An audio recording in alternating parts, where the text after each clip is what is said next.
better. That's the big thing. It's not just playing better. It's getting better. It's getting better in run defense. It's getting better in pass coverage. It's getting better in protection. It's getting better in running the ball. It's all those things. We're trying to get better so we can, if we can get to that spot where we got to get to, that's the important part. Was that a clip from training camp? No, Wow. Unfortunately. That was a clip from. Wow. Must have been a clip from September. Like early in the season. You got to get better, right? It's Phil Mackey doing this. Nope. Nope. That was a clip from last night? That is a clip from last night. Yeah. Three great games jacket. three games left. 3 games left. I can't just celebrate the improvement of the Minnesota Vikings. That's true. They did win last night. Baby. Big victory. Prime time. Let's get our guy in here. He is the most passionate and knowledgeable Vikings fan we know. He has nailed 3 Vikings draft picks over the last 3 years in his pre-draft mocking. He is Randy in Cottage Grove. Randy Vikes 69 on Twitter. What's going on, Randy? I was doing a little mocking this morning, actually. Oh, wow. Really? It's never too early. Kuiper's got his first one out. Where do you have the Vikings picking in the first round? It's going to depend on how this thing goes down the stretch, isn't it? That's kind of my question. That's how football works, yeah. Yeah, well, we make a run, all bets are off. I hope we're picking in the high 20s. I thought you were going to say 31, 32. Maybe the early. You never know. You never know. Early 30s. You never know, Randy. Maybe you never heard of the little guy named Aaron Rodgers. What was the record the year they won the whole thing? Weren't they 10-6? I think they were 10-6. They were a wild card. Yep. It's true. And if you start to look too, the Vikings have snuck back into that 7 seed. We'll see what happens tonight with the NFC We're East the matchup. playoffs. But the Buccaneers just got shut out. Okay, the Packers look like a force, but the Vikings beat the Packers already this season. So the teams that you might be facing at the top of the NFC don't look so bad to me. We beat the Packers. We should have beaten the Cardinals. That was a hose job. We're peaking at the right time is what's happening, and a lot of people, including me, a couple of dark moments this year, kind of lost a little faith, but not now. Now when you see what happened last night, I mean, Tampa just lost whatever it was, 9-jack or whatever, and they look human. This is the kind of team that nobody wants to face down the stretch. Listen, I like the optimism here. There it Or is. watch, Yeah, Randy. You should tell Judd. Judd just that was black and blue football. It's always goofy in Soldier Field. A lot of funny things happen down there always, and I just those guys they're professionals. A lot of people want to say Chicago had some guys out with the virus or whatever, but the backups as far as that last I checked, they get paychecks to play professional football, and they have pride and they have skill and moxie, and a couple of those guys look like they belong. They belong. They gave Kirk fits. I'll admit it. There were some tight windows he would have had to force some balls into, and credit him for just being careful. There's a lot at stake. You don't want Kirk zinging in there with two guys draped all over Jefferson. Yeah, Mackey. Yeah, no. What do you mean, Mackey? He's basically stealing my show notes here. I totally agree. I thought Kirk was magnificent last night. I don't know what Judd's problem is. He was efficient. He was efficient. Yeah, 24 pass attempts and the Vikings won by 8. Do the math. That's great, and should have won by more. That last touchdown was just a garbage, bogus touchdown. We knew the win was in the bag. Just took the foot off the gas, and there's a lot of positives coming out of this, and we're gonna run the table. We're gonna go 11-7. Wow. Whatever that math would be. 10-8, 10-8, 11-7, whatever gets us. We knew what you were saying, You're Randy. super close in there somewhere. Yeah. And we're gonna be in that wild card game in Green Bay. We're not only gonna beat you to knock you out of that top spot for home field. We're gonna beat you, and then you're probably gonna have to turn around and play us again. And how do you like that? You like that? Damn right, Randy. They say it's tough. They say it's tough to beat a fan. I'm snug. It's tough to beat a team 3 times in one season. Not for this team, though. Not for Zim. All right, let's do it. Let's fire this up. This is Randy and Cottage Grove's stud stable after a Vikings primetime victory over the Chicago Bears. This is a great time of year to be a football fan in general, and it's a really great time now to be a fan of the Vikes because we're peaking at the right time, and Zim's got the guys believing again, and playing hard-nosed, tough, nasty football, and that's what you got to do in Chicago. So here's some studs from the game at Soldier Field Monday night. Great game. First off, I'm going to talk about a guy who doesn't get a lot of accolades, a lot of highlights, but he played some pretty impressive college football right down Highway 35 there, and this is Amir Smith, Mercedes. He caught a touchdown last night that you make a lot of really good, long in the tooth receivers blush. I mean that's a professional catch, and I like the Selly a little bit too. The guy's got something. Keep an eye on him, and as the days go by here, and old number 9 goes out to pasture. Amir Smith, Mercedes, you're a stud. Yeah, Mercedes. Old number also 9. On defense, I just about wondered what happened to this guy, earlier on in the year, but not last night. He was making some absolute plays, and that's a fellow by the name of Harrison Smith. Earlier on in the year, he looked lost sometimes. People were just carving up that secondary, and he's got to be the field general out there. But last night, pretty tough sledding for old Mr. Fields, old Mr. Justin. So Harrison, you're back to where you belong, right here in the stable, because you're a stud. I thought Harrison player. Smith, the cat and mouse game was confusing Justin Fields, having a hard time processing the Harrison Smith cat and mouse game. A lot of people want to talk about Mark Andrews, or George Kittles, or Gronkowski, or people like that, as far as the Todd Kelsey's of the best tight ends. Yeah. Why don't you take a look at a guy who's flying just under the radar, just where we like him to be? A guy who can run a route almost as well as a wide receiver, and a guy who can block a little bit here and there too. He needs to maybe do a little more of it, but he's got the flow. He's been in the stable before this year, and last night he won another spot, in my opinion. And that is Gronklin. They got Gronklin. We got Conklin. Tyler Conklin, you're a stud. Yes. Take that, Declan. Dude. He got right up after that 15-yard egregious hit, too. Just popped right back up, shook off the cobwebs, and went right back to the huddle. Yep. He's a tough customer. Here now, there's two guys left, and this will be, of course, starting with the super stud for this week. And I don't know how you can give the super duper stud to anyone but this guy, except someone leapfrogged him. So last night, just because he just really just managed the game and kept it within reach, and really played great clock time and everything else, and really got in Nagy's head. These guys look at each other. You think they weren't cussing and bitching and cussing from the sidelines? So Mike Zimmer, you're back in the stable, and this week you are a super stud. Wow. I feel like you wanted him fired about 6 different times this year. Now he's a super stud. And finally, the guy who a lot of people want to make fun of his primetime record, not me, not anymore. He's got a couple of victories the last 2 years on Monday Night Football, and he just knows how to win. He knows how to win. A lot of people say, what's the most important skill for a signal caller, for the quarterback, and they say, he's got to have a cannon, got to have a hose, he's got to know how to check down, he's got to know how to audible. Maybe the number one skill that just really gets underrated is just getting in a tough environment and walking out with a W. And that's what happened last night. He maybe didn't put up those big flashy numbers that he knows he can put up, but he put his ego on the side, and he put the team on his back, and he said, guys, we're coming out of here with a W in a tough environment. And this is the time of year you do not want to face old number 8. Kirk Cousins, this week you earned it, buddy. You are a super duper stud.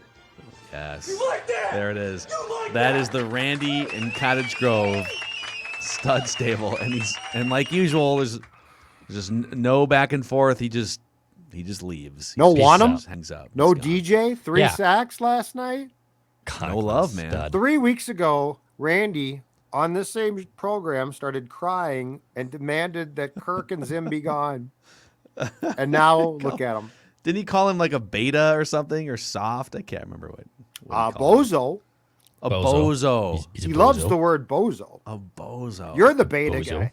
He's the bozo. Bozo's a great insult Great. word. Yeah, Oh, yeah, yeah, it's very bozo. Clown is another one. It's clean, but it sounds dirty. A few years ago, I don't know if you remember it, but Judd actually meant it. We were like in the conference room, and he called me a half-wit, and that is also a very good one. I said something smart ass, and Judd was writing, and I didn't annoy him, but he like the vigorol he went through. No, you half-wit. The way he said it with the vigorol, like Vitriol. Is Vitriol? vitriol a word? Vitriol. now I'm mixing up my words. But he called me a half-wit, and he meant Vigor it. And it's is also a very good insult. Halfway. halfway. Yeah, there's you're blending two words. Vitriol would be like anger, And vigor and is vigor would be vigorous. like like strong or forceful. I guess both work. But yeah, Half- he called me a half-wit's half-wit good. and meant it. It's a good one. Bozo's better. You half-wit. Like Matt Nagy's kind of a half-wit, right? Yeah. Like he's just kind of a jester. The Bears as a whole are bozos. But Matt is probably a half. Just play Doink the Clown music on loop, and that's the Chicago Bears. Just put the big nose on him. Well, they used to have that show on WGN TV in Chicago. It was like literally called Bozo the Yeah, Clown, Bozo the Clown. and it was like a variety show Hi, for the kids. clown. Maybe they can reenact that on like That's what Fox Score NFL North needs. Sunday. Score North needs a Bozo the Clown show, and I'll play Bozo, and I'll bring Patrick on sometimes too. And we could be dueling Bozos. Okay, I like. on Can Score you North. find a red clown nose on Amazon, and let's do a segment every week on Mackey and Judd or Purple Daily. It's like Judd Zolgad's Clown of the Clown Week. of or the something. Week. And I put the clown nose on? Yes. Oh, that'd be awesome. Go on Amazon or have Dawn help you on I was gonna say, Amazon. I don't know how to do that, but Dawn can do it for me. You- She orders stuff, okay? I'm not in charge of that here. I'm gonna write this down. Segment idea: Clown Yep. of There's the crap week. at my door Clown of the every week. single day, it feels like, that she has gotten. Declan, how long can we? Because we're doing on Purple Daily, we're doing. Declan wants someone's ass fired. Yeah. Is that something like? Is that a 52-week thing? Like, is that? Or Not for you just football want to save season. that for football season? I mean, I no, think but that's like just for you can do football it across season. the board. You could fire. Yeah, like, yeah. Fire anybody you want. I could fire people in sports or fire, just idiots in Executives. corporate and whatnot. Yeah, we can make that maybe more of a Mackey and Judd thing. We'll see. Okay. Yeah, we'll see. Yeah, it'd be tough. I It'd like be tough if it was just football specific Yeah. for you to be Yeah. firing people like. Right. It's like third week in June, and like the assistant special teams coordinator is being fired. I want the head groundskeeper at TCO Performance Center fired. I hear the turf's not doing well. All right, we got we got a few minutes left until you guys have to get into a bonus scoop session with our friend Diggy. So let's make at least one lap around the room here. Who gets it? Who doesn't? Another Tuesday staple on Mackey and Judd. We'll start with Judd. Who doesn't get it? I am going to go with the story that we have not gotten to yet, but it happened on Saturday very quickly. Who doesn't get it? Bashaud Breeland. All right. Bashaud Breeland got a chance here, right? In June, 1-year contract, come in. The Vikings gave him a starting job. Like, this was a prime opportunity. Yeah. And Dude's a clown. he's a bozo. He came in here and, It's a halfwit. cocksure, I'm going to play, call me BZ. That's what people call me, blah, blah, blah, blah, blah, blah, blah. Not. Anyway, by Saturday, something took place where he was basically told, don't bother practicing, stand off to the side. So it devolved into, it sounds like Breeland getting into a shouting match with coaches and teammates, and he was released. And this guy, the perfect encapsulation of the Breeland time here, which I believe was 13 games or 12 games. The perfect encapsulation is not once but twice. There were home games in which, if you look down at the sideline, he was puking into a garbage can. He literally puked up his entire chance to play an important role on what should have been a good team and got himself released. That is the height of who doesn't get it. And by the way, we also found out he's being sued civilly because he had a condo or apartment which is, of course, 2021, no smoking. he and his buddies were smoking weed, which is I really don't care about, but they were doing it in the apartment and it was going through to other people's apartments. And the smoke was infiltrating their apartments. Boo-hoo. According to these people. You're not supposed to be smoking period, though. I am 100% on the side of Judd here. Like, I don't care. You smoke weed, smoke cigarettes, whatever you want to smoke cigars. But like, if it's coming through into my living room and it's a heavy, thick you're not supposed scent, to smoke inside. Yeah. Yeah. So Just, anyway, though, find another space. Everything that Breeland did is absolutely who doesn't get it. He doesn't get it.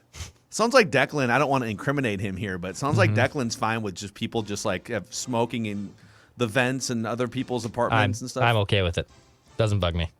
It's awfully selfish. Yeah, really it's very selfish. I'm a selfish guy, but But I agree with Judd. Bashaud Breeland does not get it. 100%. All those reasons are still valid, though. Well, and you're not entitled. Like I don't. Go outside and smoke joints. I honestly don't care about that. But just go outside and do it. Don't do it inside. People. Maybe him and his buddies should have done edibles that don't have a scent. But actually make the. Maybe I shouldn't say that, but okay, never mind. What? I could make the case that when you're baking edibles, that's actually much more of a stronger scent than the smoke. So. Oh, I didn't know you or baked? So you've been. Or so I've heard. You've read on Wikipedia. So what I've seen in my apartment and smelled. I thought you bought them and could eat them without baking them. I didn't realize that. But the process of making them apparently is very smelly. Hold on a second. Allegedly. Did you Google this to find out? Yeah, I've Googled it. Yeah. Plenty of websites to educate. Yeah, plenty of websites. All right, folks. St. Cloud State, If you smell some weird stuff coming from Declan's condo now, you know why. Yep, that's right. All right, who gets it? You know what?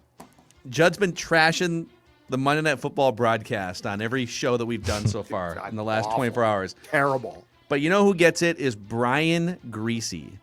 I was very underwhelmed when they announced the pairings or the trio for Monday Night Football. It's like, okay, why we're just bringing a bunch of sort of B, C listers here. Well, they were saving their money for the Manning cast, which I'm sure cost them an arm, a leg, and maybe another leg.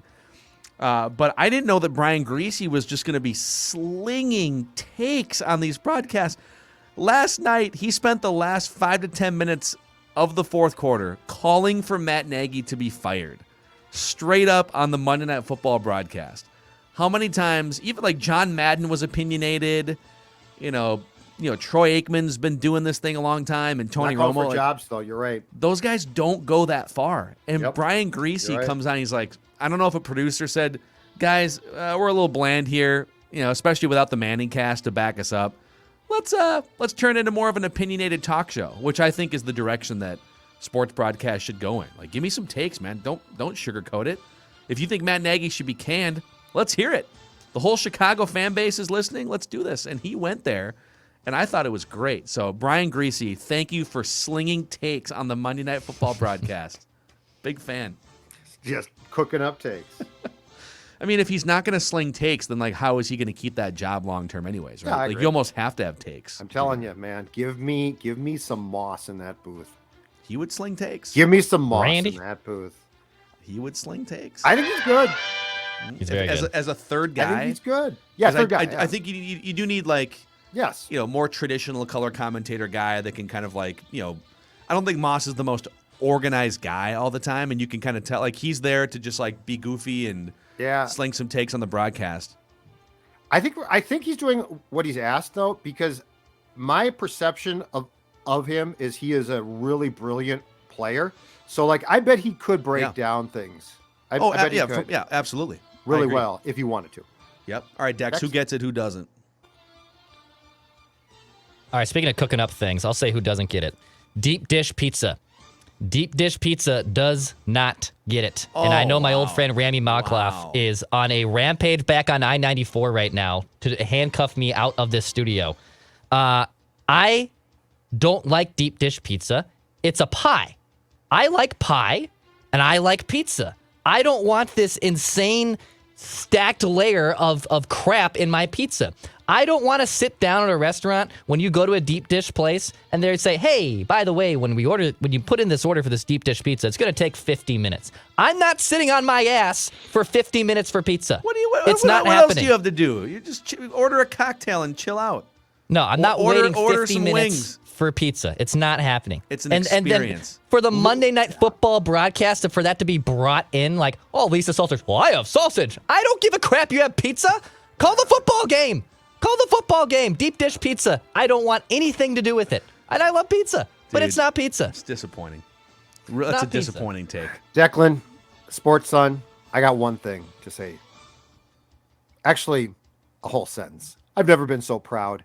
What? He's exactly Thank right. you. Deep Thank dish you. pizza What? is the most overrated. First of all, you can't have a cocktail because you're so damn Yeah. full from the deep dish can't. pizza that it's pointless because your stomach is so filled up.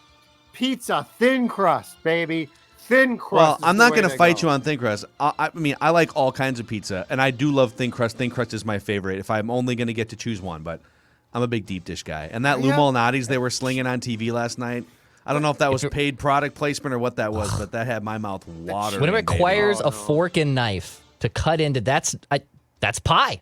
That's not pizza. That's not It's okay. pizza. Call it what you want. It's delicious. I don't want a meal that's going to force me to take a nap or stop drinking my surly beer. That's what I don't want. And deep dish pizza eliminates any chance of beer drinking. It's an experience. I mean, it is a little bit of a turnoff when you go to a place and like, yeah, it'll take an hour and a half. Yeah, to, Dex is right to about bring that it to your too. table. I've No. never enjoyed the wait. And then you got to eat some appetizers to sort of, And the then you're best filled is up. if there's a game on or something and you can watch a game while you wait. That's cool. But what are you gonna eat? So I'm with you on like it filling you up. But in general, I think you guys are My way sports off son base came on through. My sports son, exactly right. ridiculous. All right, that's who gets it, who doesn't. Randy in Cottage Grove. Tomorrow, so we've got 2 weeks left in the Write That Down competition. Both classic Write That Down on Mackey and Judd, and Purple Daily. So a lot to be decided here. A lot on the line the next couple weeks on Write That Down, the most transparent, innovative segment in sports talk. So be sure to check that out. Thanks for hanging out with us today. Mackey and Judd. See you guys.